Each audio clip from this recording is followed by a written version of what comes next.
പോന്നോർ ആയിരംകാവ് ഭഗവതി ക്ഷേത്രത്തിലെ മകരസംക്രമവേല ആഘോഷം വർണ്ണാഭമായി. വേലാഘോഷത്തിന്റെ ഭാഗമായി ബുധനാഴ്ച രാവിലെ ക്ഷേത്രത്തിൽ വിശേഷാൽ പൂജകൾ നടന്നു. ഉച്ചതിരിഞ്ഞ് എഴുന്നള്ളിപ്പ്, മേളം, പഞ്ചവാദ്യം എന്നിവ നടന്നു. കൊമ്പൻ അക്കിക്കാവ് കാർത്തികേയൻ തിടമ്പേറ്റി.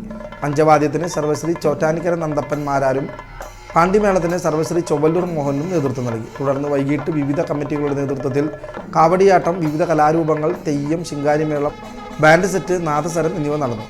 രാത്രി 7-ന് കലോത്സവ കമ്മിറ്റിയുടെ നേതൃത്വത്തിൽ പോന്നോർ ഗ്രാമം സർഗവേദിയുടെ വലിയ പുസ്തകം എന്ന നാടകം അരങ്ങേറും.